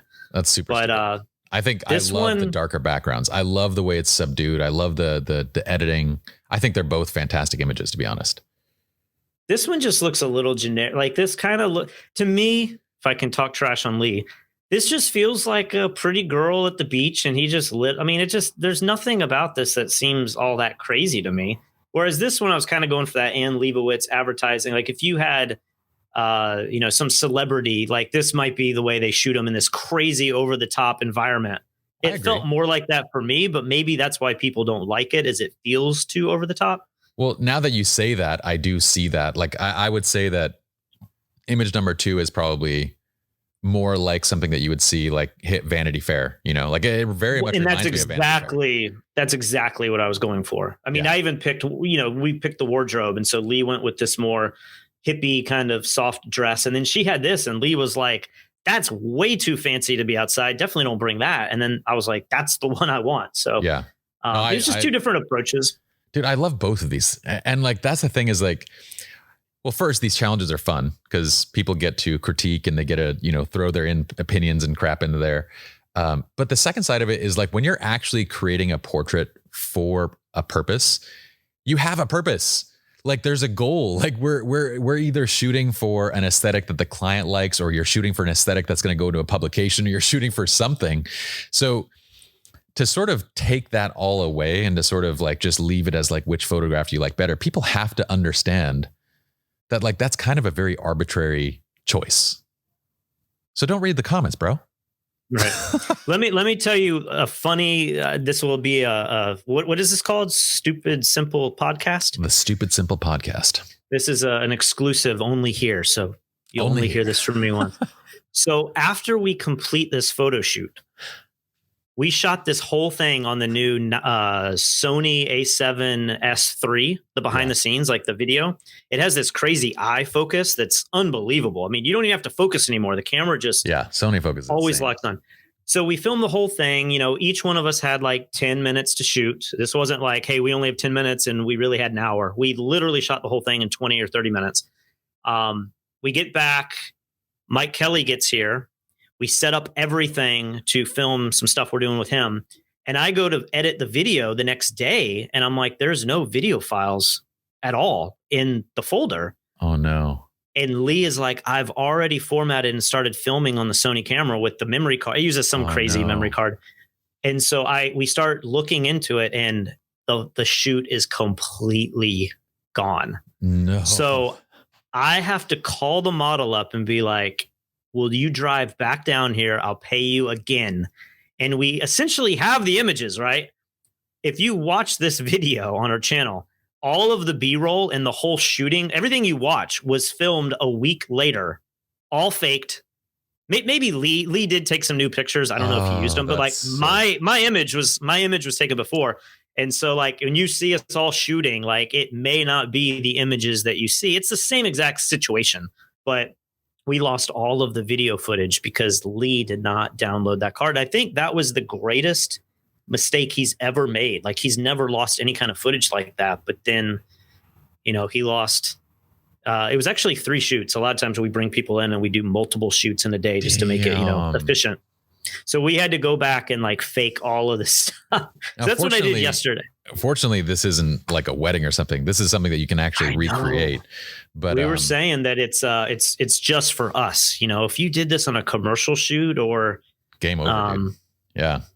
Yeah, it's scary stuff. So always make sure, like, we have a good process. It's just that memory card, we didn't have a card reader for it. And so you had to plug the camera into the computer, and I see how it happened. But the funny thing is, I feel like this is one of those mistakes that every professional will make once. Every professional. And if you haven't made this mistake yet, wait 15 years. just give yourself a decade. Once you're going to make the mistake once, and it's going to be some hole or loophole in your process. And then you're going to patch it up and you're going to fix it for good, because you never want to deal with this again, but it's going to happen once. I was talking to a photographer who they did a big commercial job, and they sent their camera to be repaired. Yeah. And I don't know if it was Nikon or Canon. They sent it back, but when they sent it back, they put everything back to factory settings. So the photographer didn't check that. And they were telling me they shot this whole huge advertising campaign in JPEG medium. That happens regularly. Yeah. They never took raw files. And they were like, this huge client, once I photoshopped everything and sent them the final images, they never once asked for the raw files. Oh. They never knew that they got, 24 megapixels instead of 50. So lucky. Yeah. So that kind of stuff, I feel like is one of those things that like is a matter of time type thing. Everyone's always so critical, and you can have like the most buttoned up process. I've had the most buttoned up. I'm going to tell you one story. One of my weddings, where it's this super stressful wedding. In my decade of shooting weddings, I've never once lost an image. So we're shooting this super stressful wedding. It's a double header. So basically it's this family that has 2 close friends and kind of brothers that are getting married to each other's like sisters type thing. So like they're doing like a double wedding. So Friday it's one couple, Saturday it's the other couple, and then the reception. And it's just packed. Like we're packing the schedule out to the nth degree. It's already an Indian and wedding. Everything's commingled. Like they're all the wedding party is the same. Okay. It's all commingled, wedding parties, families, and all this kind of stuff. And it was really cool. But on day 2, like day 1, we're running late. We're trying to get as much as we can. We're just, I guarantee there's not another photographer on this planet that can do what I did for this couple. Okay. Maybe there is, maybe that's an exaggeration, but that's at least how I feel about it. The images that they got were awesome. But going into day 2, we're in the reception, and I'm trying to shoot while the family is like late and coming in. So I'm trying to do details while the setup is getting done. Family is all coming in late, trying to do family portraits. And so I'm going back and forth with like, okay, do I set up lighting for family portraits, or do I get the details? We only have 5 minutes before the doors open. All this kind of stuff is going on. So I make this one exception ever in my entire workflow. And I go, you know what I'm going to do? I'm going to set up my backup camera with a card, and I'm going to set that up for the family portraits, and I'm going to keep shooting details with my primary camera. I do that. I shoot 10 family portraits on that backup camera. And guess what happens? I forget that the backup camera was ever used because I never take my backup camera out to use it for anything.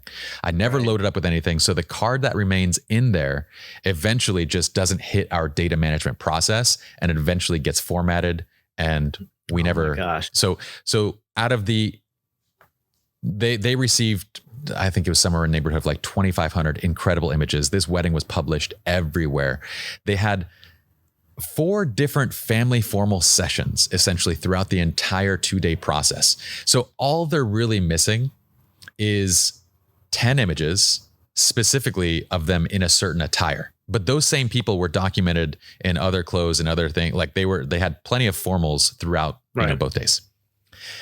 That mistake cost 30% of the overall package. That one mistake, the clients asked for, I think it was somewhere in the neighborhood of like $7,000 back. And I was like, you know what? Okay. Like I screwed up. Like I understand it was 10 images out of 3,000. It was less than 1%. And to be honest, if it was one of those things that actually ever went to court or something like that, courts would usually, what's in the contract is that you prorate. So if it was 10 images out of 3,000, you're going to essentially, you would have been very small. Yeah. You give them $100 back, but I felt like it was right. Like, here's my penalty, bend over, take it. Here's your $7,000 for 10 photographs. And I've never made that mistake since, ever. Scary stuff, like I don't think anyone realizes the pressure. I mean, people do. People realize the pressure, but weddings, it's a whole nother level. Like even if you shot commercial real estate or headshots or something, you can always get them back. You can always rectify that situation for the most part. There might be some crazy event that's like, overlapping on your shoot that you can't reproduce, but a wedding, you'll never be able to get all those people back. You'll never be able to, repair that relationship. Like that's the fear. I still have nightmares. The reoccurring nightmare I always have is that I'm out at the beach shooting a wedding and I look over and my Pelican case full of my gear is floating in the ocean. No. And I'm like, I have to film the whole wedding on one camera and I hope I didn't lose any images, yeah, those sort of things still haunt me, years and years later. The funny thing is I have the same reoccurring wedding nightmares, but it's not that one. It's I'm shooting like the ceremony and like every camera that I have is failing. Like everything is failing. Nothing's working. And I'm like switching back and forth and like they're kissing and I'm screaming like, come over, get the shot. Like I'm missing the shot. Like it's one of those jobs that is high stress, but also it can be very rewarding as well. I'm sitting here watching, I think that was Liu Kang and Sonya in the background fighting. Oh, there's Goro. Your Mortal Kombat. Oh, I thought you were talking about wedding clients. So I was like, wait, you have wedding clients who are fighting? What's going on here? Okay, so I want to go back to the website for 1 second because I do feel like, and you can disagree with me if you would like. I don't know if you want to disagree. You seem like a very disagreeable person. I never disagree with anybody. I have to say, like, I feel that the success in the Fstoppers community in big part is due to the fact that it was a place that you and Lee were interested in creating. Like you guys were naturally engaged there and you guys have actually remained engaged in that community. So the two of you are kind of there and present, creating content, injecting thoughts. Do you feel like that's a significant piece of maybe engagement?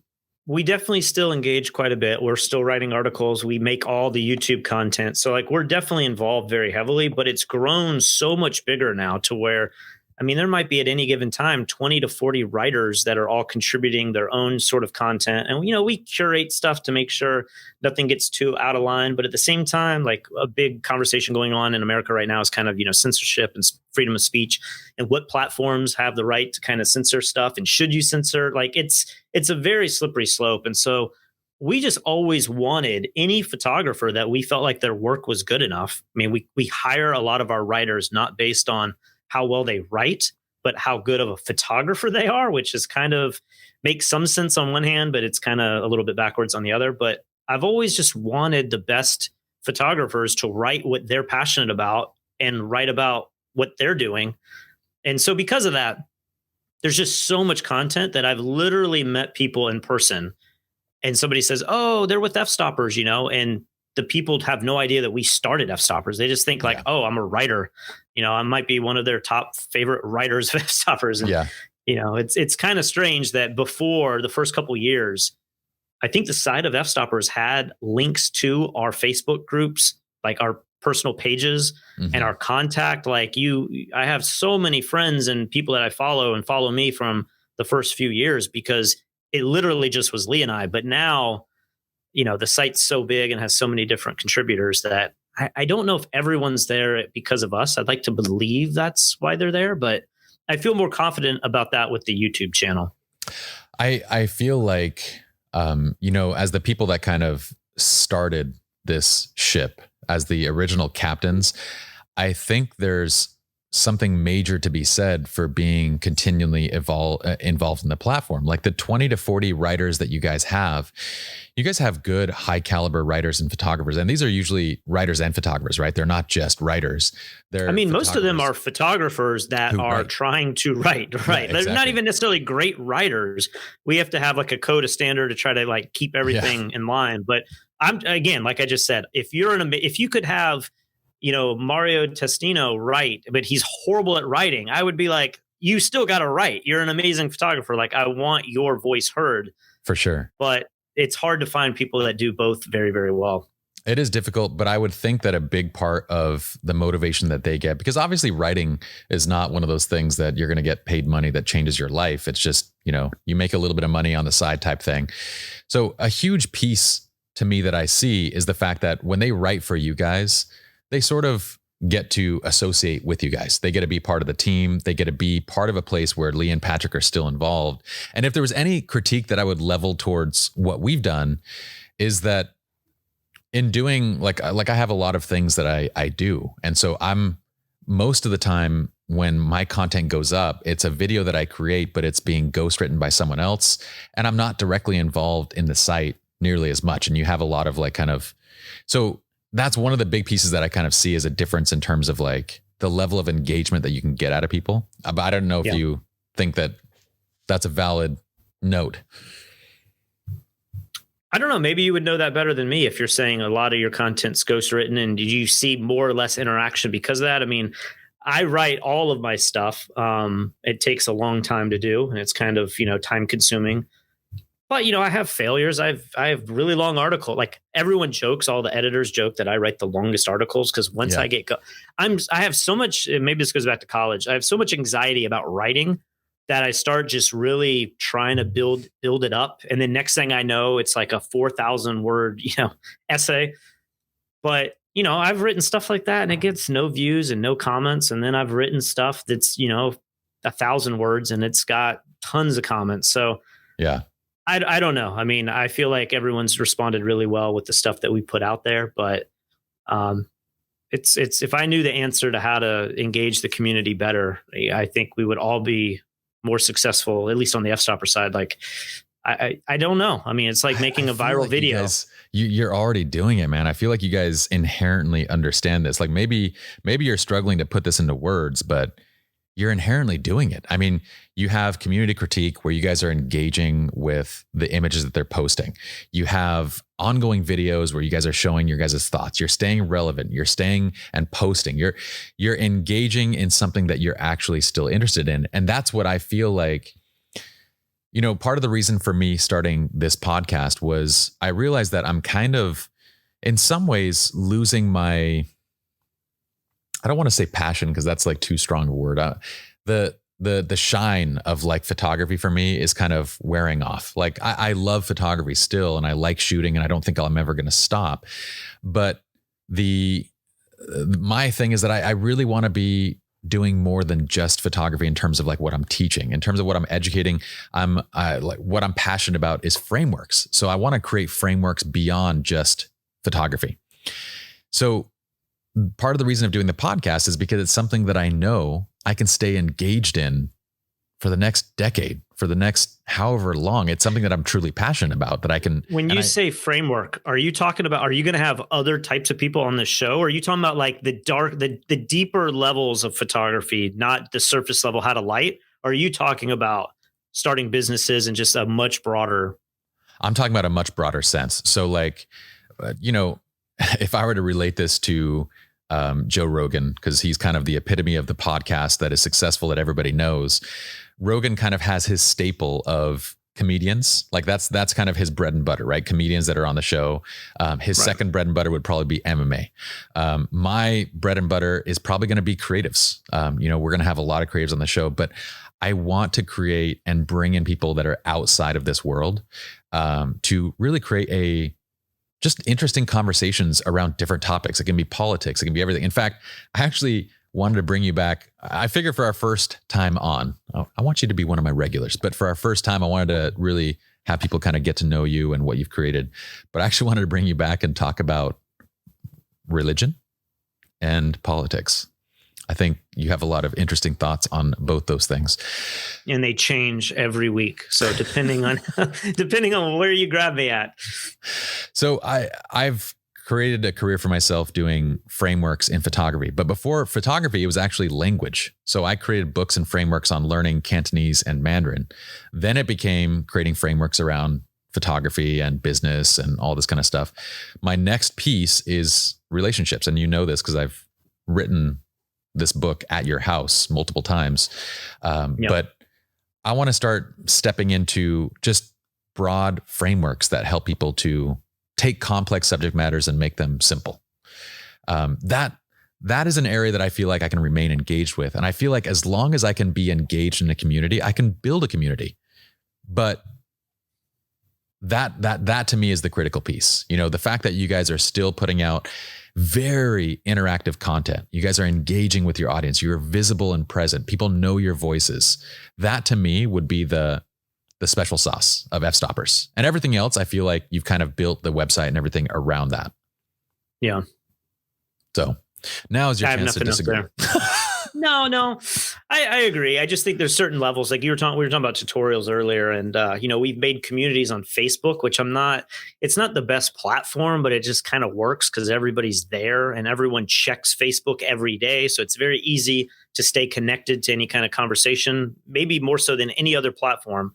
But we create these communities for people who buy our tutorials. And those interactions I find way more interesting than many of the conversations that even happen on Fstoppers. Because I just showed you some of the comments that we get, right? It's like if you go to YouTube, it's like the worst, most vile comments ever. It's like it does nobody any good at this point. For sure. Maybe there's some. If you're trying to figure out how to change your sink in your kitchen, the comments on that video are probably more useful. But if you're a creative and you read the comments, I mean, I see why a lot of people take the comments off. But in these communities on Facebook, I mean, especially like Monty Isom, we did a tutorial with him on the business of photography. And I don't know if you're in there. I know Mike Kelly's in there. And the questions that those guys at the highest level are asking about licensing and just the craziest stuff that happens, it's that deep conversation that I think you and I are both interested in, because it's not, you strobed your subject too bright in the scene. It is, how in the world do I license for ceiling tiles that are going to feature, my artwork on, something that you've never even considered. Yeah. I find that stuff really, really interesting and encouraging. And I could not even have a dog in the fight and just read the comments and learn something and say, wow, like I don't do that kind of photography at all. But that's interesting that's how, that's what these guys are debating and the solutions they're coming up for. And sometimes it's just issues where, something wasn't delivered the way that they thought, or there was a lapse in understanding of what the scope of a project was. How do I rectify this, either for their side or for the person that's asking about it? And it's just really encouraging and exciting. And it gives me faith that, there's still a lot of money to be made in photography. There's a lot of personal projects and creativity that's done in photography. So it's nice to have both those communities and have access to them. For sure. And dude, we're running in 90 minutes, which I have no intention of stopping now. But if you need to use the restroom or anything, we can always. I could probably go another 30 minutes and then I got to get back to some work. But you're giving me a deadline. Okay. So what I wanted to ask next was, so we started with Peter Hurley and the first headshot tutorial, and you guys have created an entire series since then. What is the latest one? The latest one that's coming out, I don't know when this is going to be released, but I had this idea for something called the balanced photographer. And the idea is when a lot of people are getting started off, you have to take every job possible, right? You can't begin to specialize right when you pick up a camera. And especially now with COVID and the craziness that's going on in the world now, like you got to take every job. I mean, if you could license images, you should be learning how to license images because you need, as much revenue as you possibly can have when everyone's locked inside. And so the next big tutorial that I'm working on is called the Balanced Photographer. And it features, I don't know if it's 6 or it might be like 8 or 9 photographers at this point. But, it's a lot of names that you guys would know, like Peter Hurley and Mike Kelly, Joey Wright. Like it's a lot of people we've worked with in the past that we admire. And the idea is just you could watch this one tutorial. And if you're really scared of working in natural light, there's going to be lessons on that. If you're ever hired to shoot a headshot because you're shooting properties already and you are scared to shoot headshots, there's a tutorial, a substantial tutorial on headshots. If you want to learn how to shoot a product, we've all had to shoot products, right? You're working in your local market and they're like, hey, I'm so-and-so and I make perfume bottles, or I live next door and I make candles. Can you shoot our products for us? This is in many cases, if you've because conventional and so wisdom, I've never seen a collection of this many people in one thing. It's always everything we focused on has been such a specialty, and that might turn off people. You may never watch someone like Clay Cook who shoots editorial photography because you're not into that. Yeah. But that might be the thing most people are hired to do. Hey, we need you to show up and shoot, the owner of this bar for this new thing that's being released. And if you're not comfortable doing that because you shoot weddings all the time, I just think it's always exciting to learn from other people, other disciplines, and kind of put all of that into your own work. And you're not just living in this echo chamber of all I do is shoot real estate and I do it this one way because I've only watched this one guy. Wow, what if I took these landscape techniques and put that into my architecture? I think that stuff's really interesting. No, that sounds like a tutorial that I would very much be interested in having, which I'm going to ask you for at some point. But it's also interesting because conventional wisdom kind of says that you should really focus in on your niche. And in fact, I mean, that's what I would personally say, is that you really should focus on your niche. But then there's also exceptions. Like I do think that at the beginning of somebody's career, I think it's very important to try out different arenas to see which one fits your personality best. I think that there's a genre of photography, and like anything, there's a genre of cooking, a genre of, sports, a genre of any of these things that best fits you, your personality, your skills, your talents, everything. Right.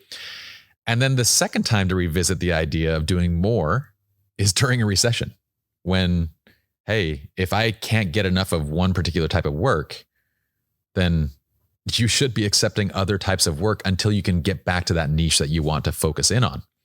Absolutely. So it's a great timing, like really cool concept, great timing in terms of.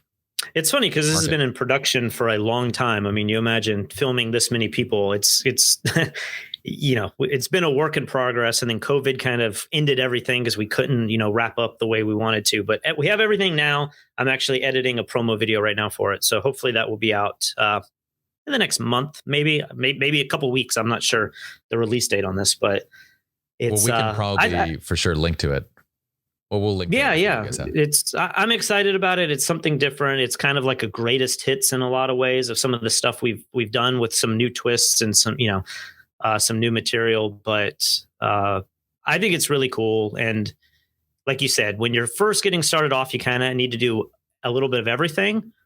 But, like I said, Mike Kelly's here and he's like, I shoot a lot of like portraits of builders and designers and realtors just because they're on set and I can charge more without them having to go find the portrait guy. Yeah. And it can add to your business. And, I know a lot of like wedding photographers, they only shoot on weekends. So you have the whole week open to do whatever you want to do. And if you could set up, hey, a Wednesday where I'm going to shoot 5 headshots back to back to back to back. I mean, if you could charge $500 or $1,000 a headshot, I mean, that's some serious money that you could use to supplement, maybe your niche of doing wedding photography.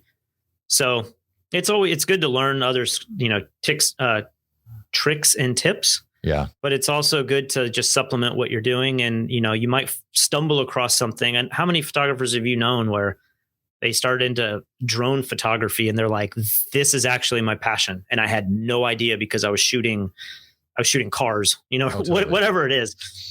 Totally. I mean, there's in the wedding spectrum, there's people that really truly love shooting weddings, and then there's every other photographer that essentially is like, I hate weddings, and I look down, like almost like look down upon those that shoot weddings. But the people that enjoy weddings, they can't imagine shooting anything else, and the ones that don't are like, I can't imagine shooting that. So I do feel like you have to experiment, and this is the best time to do that. So I'm really looking forward to that. But I have to ask this, as you're talking about it, I'm kind of getting stressed out thinking of all the different photographers and artists that I would have to deal with in creating that video, in directing that content. You don't have to name names, you don't have to do anything, but I want to know, what is it like for you guys when you're behind the cameras and you're trying to coach successful photographers who are successful in their own right, but maybe are not educators? That is the hardest part of that portion of Fstoppers. We do a really good job of trying to work with people before we commit to doing a big tutorial, only because we don't want it to be a failure. Some of the big tutorials, there's big production. Elia Licardi, we pitched him this idea. He actually pitched it to us, photographing the world. And I said, well, we have to go around the world. You can't just teach landscape photography, here in Puerto Rico or his backyard. We have to go around the world. And so you just want to make sure you're working with people that you enjoy working with, and that they're capable of, speaking on camera and doing all of that. But one of the biggest challenges that we have, and I think what makes what we do so good, is Lee and I are very good at simplifying and boiling it down. And we've gotten in a lot of arguments with really well-known photographers where I say, you can't just start with this crazy setup. Like you need to show what doesn't work and what you don't, what things you don't like that a lot of people do. Maybe you're shooting on a on-camera flash just to show why it looks bad, and they get really upset and they're like, I can't, like, why would anyone do that? They're so far beyond where most people are in their thought process. It's kind of like I was talking about the masterclass with Carlos Santana, and I haven't seen it, but when I watch the previews for it, I just think you almost want him to do something so dumbed down that if you are just getting into lead guitar playing, you would understand, like, oh, I should not approach it that way if I want to sound like you. Yeah. But what he's probably talking about is so deep and it's so nuanced that it's almost like it's hard to really learn from him, because he's so great in the grand. I've heard this about Ann Leibowitz's tutorial. I haven't watched it. Hers was very kind of not in the weeds. It was in the clouds for sure. Right. So she's probably, again, I haven't seen it. I've actually never, besides some creative lives where I tune in to watch some of my friends that are live at that very moment, I have never watched anyone else's tutorial. Like, I don't think I've ever watched one of yours. I mean, I've watched the ones you've done with us, and I've watched segments of stuff, if something's free on YouTube, but I've never sat down and watched somebody else's tutorial. So in a way, maybe I'm missing out on that. And another way, it's kind of allowing us to create the vision that we strictly have without trying to be anything that we're not. And so that's one of the most difficult things, is to say, hey, we need you to do all of this other stuff before you get to the final image. Because if you just show up with 5 soft lighters and throw them around the room, like, that doesn't help anybody. We need you to build everything up, and we need you to explain what it's doing and why this thing that seems insignificant is so significant to your work. And I think the more successful a photographer is, the harder it is to coach that out of them. And so that's the most frustrating thing. But then when I'm all said and done and I'm editing it later in, Premiere, that's where I feel like we did a really good job. We really pulled that out of the photographer, and everything makes logical sense for someone who may have just picked up a camera for the first time. It may still be way beyond what they're capable of doing, and it may be intimidating, but at least you don't feel like you're just in the clouds immediately and you're like, that was, I have nothing to learn from that, Yeah. Do you find it interesting that I genuinely feel like it's the conflict? Because I know in those moments there is conflict. In those moments there is a very palpable sense of discomfort on set. But it's in that conflict is where you actually get to a better product. But it kind of like in my book that I've written, I argue that conflict is a necessary piece of every relationship. Right. And I feel like that's why these other tutorials, like nobody's going to sit down and tell Ann Leibovitz how she should teach photography. Nobody. Like, I don't care like how, like a director who, you could put Michael Bay and sit him down and say, Ann Leibovitz, you need to, like, he's not even going to be able to be like, have the confidence to say, you know what, Ann, I really think that you should do it this way. And this is what yields to me masterclass and those types of pieces of content that are, edutainment. That's why it remains edutainment, because these people are speaking at such a high level. It's in the clouds. They're speaking at such a high level that the only people that can understand is the people that are on that level, or at least close to that level. Whereas what you're creating is essentially this bridge of the two things. And that's what I wanted to bring to everybody's attention, is the amount of kind of conflict that goes in behind the scenes to get this person to actually say the things that make the videos that much more valuable. Because not only do you get that in the clouds high level kind of overview, but then you get the down in the weeds. This is the nuts and bolts of how we do it. So, and I think a big part of that is genuinely being friends with the people that you work with. Like you and I have produced a few things. Like, we've never done like a wedding tutorial or anything. We've done some very simple stuff, but like Mike Kelly is a great example. He's back here he's here in Puerto Rico for the first time. We've produced several tutorials with him. We are genuinely good friends. And so when we've produced his first tutorial, which I think is our best selling tutorial ever, it's intro to architectural real estate. It's like a real estate tutorial. It still outsells anything else that we've ever produced. But when we did that, Mike was kind of hitting the stride of his career. And here we're telling him to really, like, you can't use tilt shift lenses, at least not initially. You can't use these super expensive lights. You have to use stuff that people have access to. And I remember we got in some big arguments where he's like, I just don't even know what I'm doing anymore.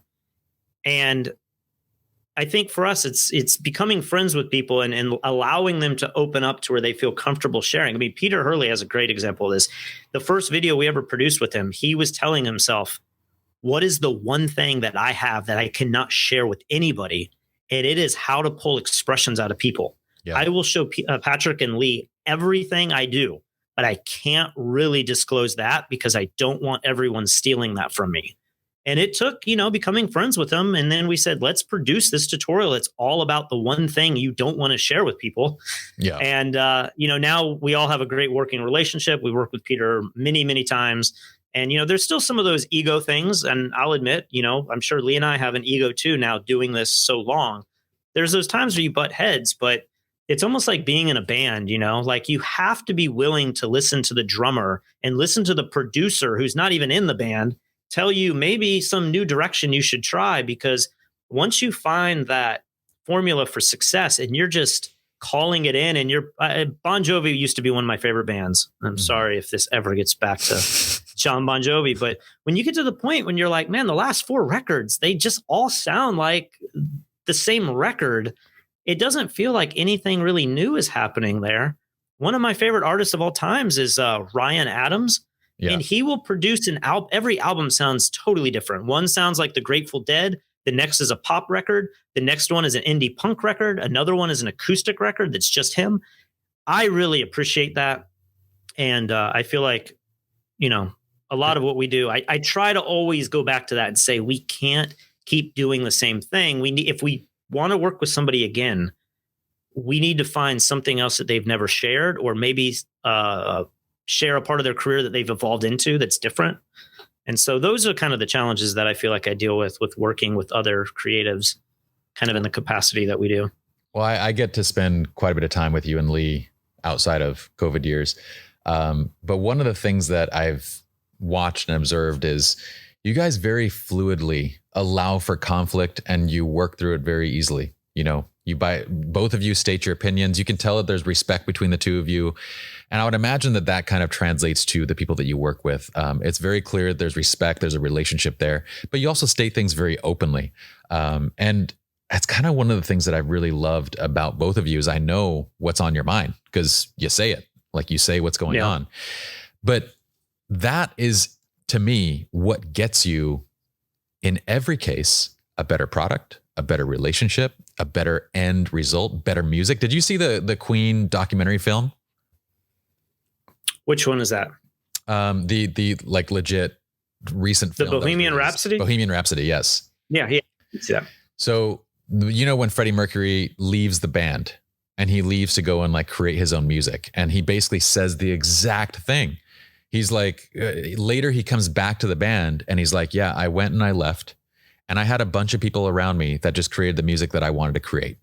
And nobody said no and nobody said anything. They just did what I wanted. Right. And you know what we ended up with? We ended up with junk. It was garbage. It wasn't what we created together.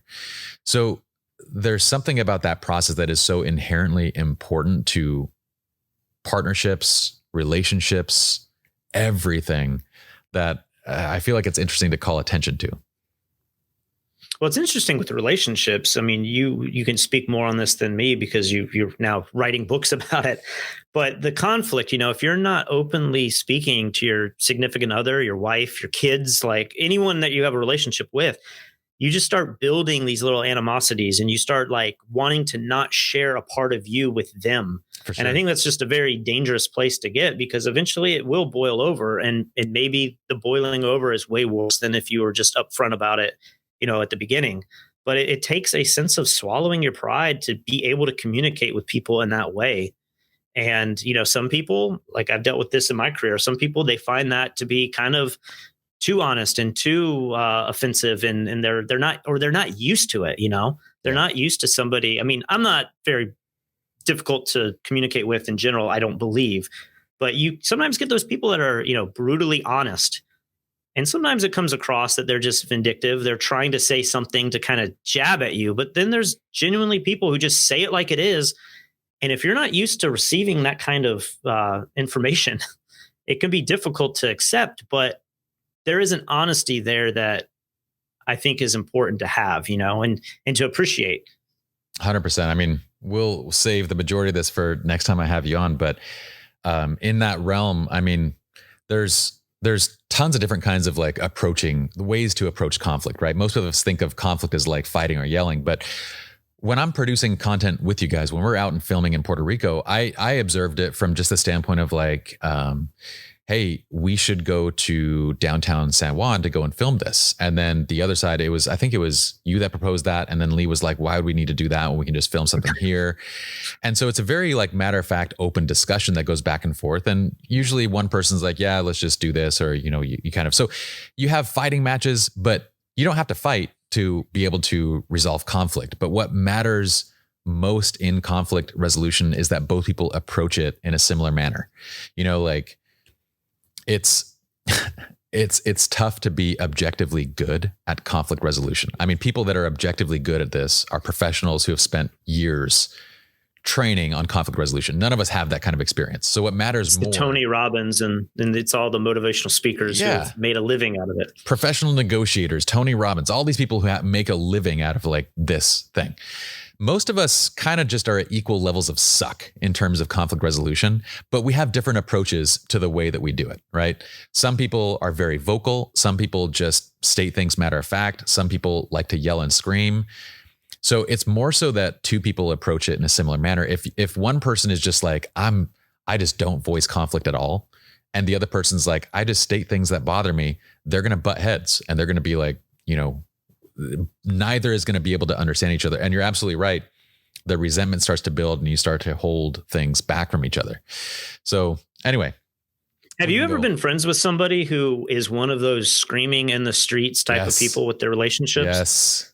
Is that not the most awkward thing ever? I had a relationship with one, and I've also been friends with them. You were in one. Yes. And it was so odd because it was interpreted that I didn't care about the relationship because I didn't scream. You didn't get fired up enough. Like I didn't get worked up enough. And then when I would get worked up, it would be very emotionally exhausting. Like I just wanted to have simple conversations like, look, I understand that, you feel like something's going wrong. And I would speak just like this. Let's talk about it. And she would be like, I just don't get what, and I'm like, whoa. Like, just tell me, like, and she's like, I am telling you, God damn it. And it was like, and I don't want to say that it was like, East Coast versus West Coast, but that we did, we do like live in different areas, and there is that like East Coast, West Coast kind of, I feel like there's more matter of fact speaking and maybe more passion, if you will, behind the words. But dude, that was it lasted 2 weeks. I've had two friends. I had a friend that I lived with in Nashville who was in a relationship like that, and they both did it. Like, it would just be out in the street yelling from the car, and you're just like, this is so awkward. And then I have a friend in Charleston, a couple in Charleston, that they do that kind of stuff, like out at dinner, and you're like, this is insanity. Like, I don't really surround myself with people like that.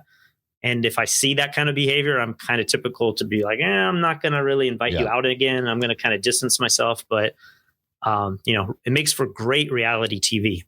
But for people that approach conflict in that manner, it's normal. And it's not particularly draining. I can imagine that. To like, so they can have a completely healthy relationship and they can manage conflict that way. It's not the most effective way of managing conflict. It's not, but they're okay. It doesn't necessarily mean that they're doomed. Like, this isn't going to work out if both of them do that. It can't be good for your psyche just sitting there. Like, it is stressful, just always living with that anger and that, it gives me stress thinking about it right now. No, I agree with you 100%.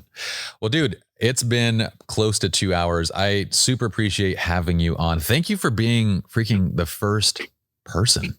You are my first. Thanks for asking me. Like, this went really well. I'm glad we weren't like in the ocean or riding the golf cart around, because me, I don't always put things on the calendar. I do if they're super, like, I know if it's a super big important thing. It's super important. Not that this isn't super important, but this was kind of like, I'll probably be in the office working, like, just call me up. And that's exactly what happened. So it was I didn't wake up today expecting to talk to Pi Jerza, but I'm very glad that I did.